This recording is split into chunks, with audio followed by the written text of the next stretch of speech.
Welcome back to the channel. Don't forget to like, share, and subscribe my channel.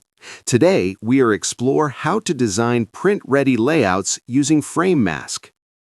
Start by creating a new document with the correct print dimensions and resolution, usually 300 dpi.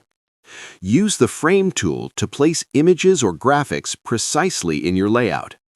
Drag visuals into frames, adjusting scale to maintain composition. Add text layers for titles or captions, ensuring legibility and proper spacing. Optional tip: enable bleed and guides to prepare your design for printing without cutting issues.